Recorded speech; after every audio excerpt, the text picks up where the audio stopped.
যারা আমার দেশকে স্বাধীন করে দিল তার চিকিৎসার জন্য আহ্বান জানাতে হবে। এটা দুঃসাহস, মানে চরম ভাবে ঘৃণা, এটা তীব্র নিন্দা জানাই। সে যে হোক, যাদের উপরে ভর করে আপনি এই স্বাধীন বাংলাদেশকে পরিচালনা করছেন, শপথ নিচ্ছেন, সেই ব্যক্তিদেরকে সবার আগে প্রথম দিন শপথ নেওয়ার পূর্বে পরিকল্পনা থাকবে মৃত্যু পর্যন্ত ওই ব্যক্তিরা কিভাবে চলবে, কিভাবে খাবে, কিভাবে সুস্থ জীবন যাপন করবে, সেই সিদ্ধান্ত নিয়ে শপথ নিতে হবে।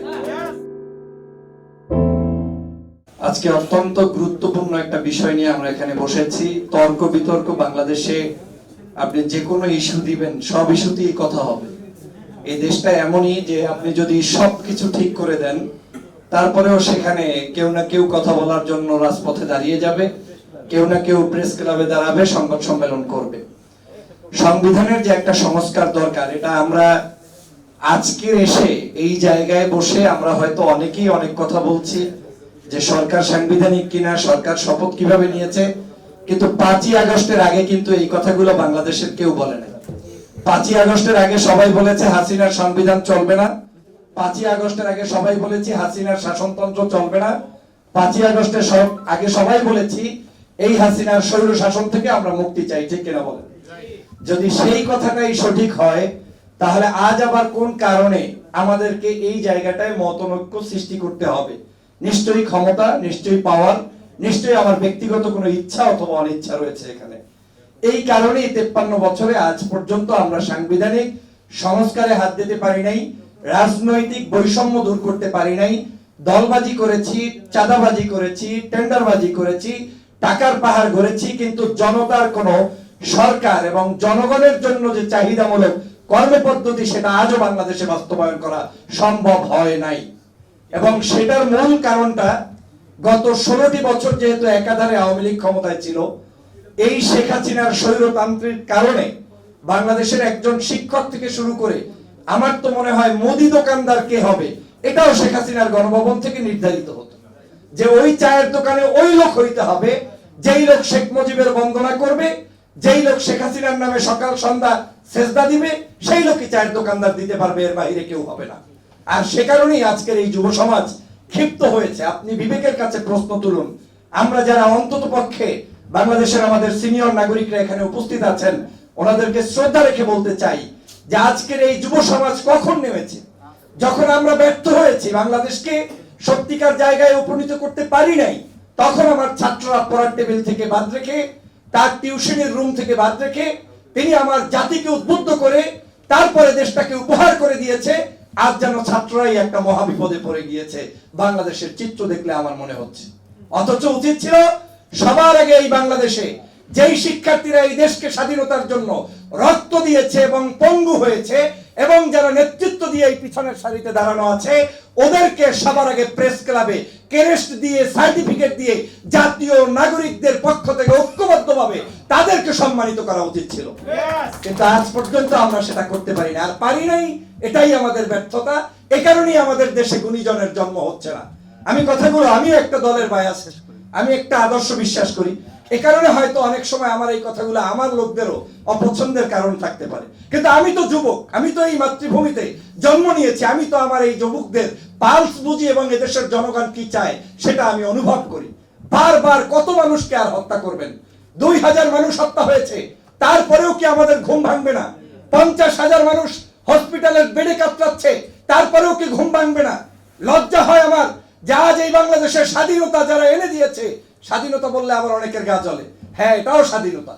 এই 5ই আগস্টের স্বাধীনতার আগে 16 বছরের স্বাধীনতা বাংলাদেশের স্বাধীনতা ছিল না। এই 5ই আগস্টের পরে যে স্বাধীনতার কারণে আমি 6 বছর পরে বাংলাদেশে এসে কথা বলতে পারছি সামনে এসে, ওটার নাম স্বাধীনতা। কিন্তু 6 বছর আমাকে এই বাংলাদেশের সরকারের টাকা দিয়ে, ট্যাক্সের টাকা দিয়ে, দেশে বিদেশের এম্বাসিগুলোতে চিঠি দিয়ে শুধু আমার বাকরুদ্ধ করতে দিয়েছে, ওটার নাম স্বাধীনতা নয়। আজকে সে কারণে বলছি, আজকের এই জায়গায় আমরা করতে পারিনি যে কথাটা বলতে চেয়েছি। 2 দিন আগে আপনারা দেখেছেন অসুস্থ ভাইয়েরা রাস্তায় নেমে তারপরে চিকিৎসার জন্য আহ্বান জানাচ্ছেন। বাংলাদেশের জন্য লজ্জা। যারা আমার দেশকে স্বাধীন করে দিল তার চিকিৎসার জন্য আহ্বান জানাতে হবে, এটা দুঃসাহস, মানে চরম ভাবে ঘৃণা, এটা তীব্র নিন্দা জানাই। সে যে হোক, যাদের উপরে ভর করে আপনি এই স্বাধীন বাংলাদেশকে পরিচালনা করছেন, শপথ নিচ্ছেন, সেই ব্যক্তিদেরকে সবার আগে প্রথম দিন শপথ নেওয়ার পূর্বে পরিকল্পনা থাকবে মৃত্যু পর্যন্ত ওই ব্যক্তিরা কিভাবে চলবে, কিভাবে খাবে, কিভাবে সুস্থ জীবন যাপন করবে, সেই সিদ্ধান্ত নিয়ে শপথ নিতে হবে। কিন্তু আমরা সেটা করতে পারি নাই, আর পারি নাই বিধায় আগামী দিনে আপনাদেরকে টেনে নামানোর জন্য এর চাইতেও ভয়াবহ কঠিন পরিস্থিতি অপেক্ষা করতে হবে। প্রিয় বন্ধুরা আমার, আমি বাংলাদেশে আর কোনো দ্বিতীয় এই ধরনের মানুষের হত্যাযোগ্য সন্ত্রাসী কর্মকাণ্ড চাই না। বাংলাদেশের আগামী দিনের অবশ্যই রাষ্ট্র ক্ষমতায় এখন যারা দেশের এই রাজনীতিবিদ আছেন তারাই চালাবেন। আমি এত অ্যাগ্রেসিভ না যে আপনারা আসতে পারবেন না, অমুকরে ঠেকাও, অমুকরে বন্ধ না, ঠেকাইতে চাই না।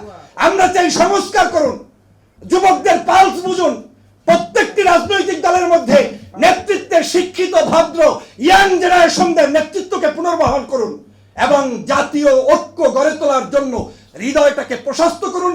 যা কিছু বলে তাতেই ভয় পাইলে হবে কেমন? একটা কিছু বললেই ভাই মনে হয় আমার বিরুদ্ধে, না, আপনার বিরুদ্ধে বলে নাই, আমার সেফটি সিকিউরিটির জন্য আমি কথা বলছি। এজন্য আপনার ভয়ের কি আছে? এদেশে বিএনপি থাকবে, জামাত থাকবে, চরমনাই থাকবে, হেফাজত থাকবে, বামপন্থী থাকবে, ডানপন্থী থাকবে, কিয়ামত পর্যন্ত আমরা সবাইকে নিয়ে চলবো। এটাই বাংলাদেশ। কিন্তু এই বাংলাদেশে বৈষম্যের কোনো জায়গা হবে না ইনশাআল্লাহ। অতএব আসুন, সেই বাংলাদেশ গড়তে হলে বামপন্থীকেও সংস্কার করতে হবে। বুঝতে হবে এদেশের 90% মানুষ কোন আদর্শ বিলং করে। ডানপন্থীকেও সংস্কার করতে হবে যে আপনার এই আদর্শটা এক্সিকিউট করার মতো এবিলিটি এই বাংলাদেশের বর্তমান সময় আছে কিনা সেটা বুঝে আপনার রাজনীতি পরিচালিত করতে হবে। যাই হোক, সময় সংক্ষিপ্ত। আমি এই তত্ত্বাবধায়ক সরকারকে ধন্যবাদও জানাই। কেন জানাই জানেন? একটু রাগান্বিত হয়েছে, অনেকে কষ্ট পাবেন। এই বাংলাদেশে প্রথম রাত 4টার সময় 4 জন উপদেষ্টা গিয়ে অন্তত পক্ষে ওই মানুষদের পাশে দাঁড়িয়ে আমার সেই অসুস্থ ভাইদের কাছে গিয়ে কিন্তু তারা উপস্থিত হয়েছেন। শেখ হাসিনা কিন্তু এইটা করতো না। শেখ হাসিনা হোমোজিক্যালি ওইখানে গিয়ে উল্টো পুলিশ দিয়ে, রাবার বুলেট দিয়ে মানুষগুলোকে হত্যা করতো, ঠিক কিনা বলেন? অতএব সরকারের অনেক ভালো দিক আছে। ডক্টর মোহাম্মদ ইউনূস সাহেবের, আমাদের এই সরকার কিন্তু আমাদের সরকার। ওনাদের ভাবলে হবে না, ওনাদের সরকার। আমরা বসিয়েছি, শেখ হাসিনাকে তাড়িয়েছি। 53 বছরের ইতিহাসে বাংলাদেশে প্রথম কোন রাষ্ট্রনায়ক যিনি পালাতে বাধ্য হয়েছে লক্ষণ সেন আর শেখ হাসিনা ছাড়া এই বাংলার ইতিহাসে আর কেউ পালায় নাই, কি বলেন ঠিক কিনা? অতএব তাদেরকে, এই পালানো সরকারকে আর এদেশে পুনর্বহাল করার পিরিত কেউ দেখাবেন না। তাদের রাজনীতি তারা বুঝবে, আমাদের দেশ আমরা বুঝবো। এই দেশকে সাংবিধানিক সংস্কার থেকে শুরু করে নতুন ভাবে লেখা থেকে শুরু করে যা কিছু প্রয়োজন সেটা, ওই যে এক ভাই বলে গিয়েছেন, ঢাকা থেকে কমান্ড দিলে হবে না, গ্রাম থেকে লিখবে, ঢাকায় এক্সিকিউট হবে, সেই মানসিকতা পোষণ করতে হবে। চেঞ্জ টিভিকে আমি তো মেলা দিন ধরে দেখছি। চেঞ্জ টিভি যতদূর সম্ভব বস্তুনিষ্ঠতার সাথে কাজ করছে এবং এই জন্য চেঞ্জ টিভির ভিউ আরও অনেক বেড়েছে, অনেক।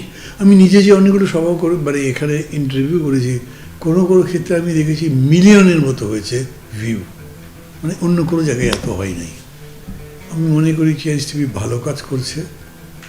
প্রচণ্ড চাপ আছে, তার মধ্যেও চেঞ্জ টিভি যদি তাদের এই নিষ্ঠতা রাখতে পারে তাহলে এটা আরও ভালো করবে। আমি তাদের সাফল্য কামনা করি। এই চেঞ্জ টিভি গণমুখী চরিত্রের মুক্তিযুদ্ধের ধারাবাহিকতায় তার ভূমিকা রাখবে, মুক্তিযুদ্ধের সপক্ষে তার ভূমিকা রাখবে এবং মুক্তিযুদ্ধের চেতনার আদর্শকে ধারণ করে লালন করে চেঞ্জ টিভি উত্তরোত্তর তার উন্নয়ন, তার সমৃদ্ধি আনবে। এটি হচ্ছে আমার বার্তা এবং আমার প্রত্যাশা। আগামী 1 জানুয়ারি জনপ্রিয় যে online television, online media change টিভির 5 বছর পূর্তি হবে। চেঞ্জ টিভির সাথে আমার অনেক দীর্ঘ এবং পুরনো সম্পর্ক, প্রায় বলতে পারেন ঘরের সম্পর্ক। আমি এই 5 বছর পূর্তি উপলক্ষে আমি চেঞ্জ টিভিকে আমার ব্যক্তিগত পক্ষ থেকে, বিপ্লবী ওয়ার্কার্স পার্টির পক্ষ থেকে আমি আন্তরিক শুভেচ্ছা এবং আমি অভিনন্দন জানাই। আমাদের এখানে গণমাধ্যমকে বলা হয় 4th স্টেট। এক সময় ধরুন বিচার ব্যবস্থার প্রতি মানুষের একটা শেষ ভরসার জায়গা ছিল। সেই বিচার ব্যবস্থা যখন এখন বিরোধী দলের দমনের একটা প্রতিষ্ঠানে পর্যবসিত হয়েছে, এখন জনগণের পক্ষে, বিরোধী দলের জন্য, জনগণের শোষিত নিপীড়িত অংশের জন্য গণমাধ্যমই হচ্ছে এখনো পর্যন্ত শেষ ভরসা। আমাদের এখানে ঐতিহাসিকভাবে গণমাধ্যম বরাবরই জনগণের গণতান্ত্রিক আকাঙ্ক্ষার পক্ষে ছিল, তার প্রত্যাশা আকুতিকে সে ধারণ করেছে। আমি বিশ্বাস করি চেঞ্জ টিভি তার এই ৫ম বছরে নতুন করে আবার গণমানুষের পক্ষে তার অঙ্গীকার ব্যক্ত করবে। গণমানুষের পরিবর্তনের যে আকাঙ্ক্ষা, অধিকার মুক্তির যে আকাঙ্ক্ষা, চেঞ্জ টিভি গণমানুষের এই আকাঙ্ক্ষাকে ধারণ করবে, সামনে এগিয়ে নেবে। আমি এই উপলক্ষে ৫ম বছরের পূর্তি উপলক্ষে আমি আরেকবার আমার পক্ষ থেকে, পার্টির পক্ষ থেকে শুভেচ্ছা, অভিনন্দন এবং ভালোবাসা জানাই। আশা করি আগামী দিনগুলোতেও আপনারা আরও সক্রিয়, আরও বলিষ্ঠভাবে আপনারা আপনাদের পেশাদারিত্ব নিয়ে আপনারা ইতিমধ্যে যে ভালোবাসা অর্জন করেছেন সেটাকে সম্বল করে আপনারা সামনে এগিয়ে যাবেন। আমি চেঞ্জ টিভির জন্য আমার অপার ভালোবাসা